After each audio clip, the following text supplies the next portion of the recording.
உங்களுக்கு தெரியும், பாரதி தான் தமிழை பத்தி ஒரு வார்த்தை சொன்னான். தமிழ் இனி மெல்லச்சாகும்னு சொன்னது யாரு? ஆனா அப்படி சொல்லல பாரதி.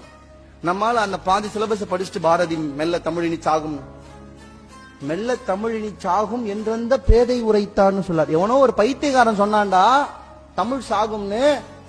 கூடாது, செந்திடுவீர் எட்டு திக்கும் ஆர்டர் போடுறாரு, போ இதெல்லாம் போய் செய் தமிழ் சாக. ஆனா பாரதி மாதிரி ஒரு தீர்க்கதரிசி அந்த வருடத்திலே தேர்ந்து சொன்னார் என்னன்னு, தமிழ் மொழிக்கு ஒரு அழிவென்றால் வடமொழியில, அப்பெல்லாம் வடமொழி சொல்லிருக்கலாமே, அவர் அதெல்லாம் சொல்லல, ரொம்ப தெளிவா பாடினார். என்ன பண்ணார் பாருங்க, புத்தம் புதிய கலைகள் பஞ்சபூத செயல்களின் நுட்பங்கள் கூறும் மெத்த வளருது மேற்கே அந்த மேன்மை கலைகள் தமிழினில் இல்லை, சொல்லவும் கூடுவதில்லை, அதை சொல்லும் திறமும் தமிழுக்கு இல்லை, மெல்ல தமிழினி சாகும் என்றந்த பேதை உரைத்தான்.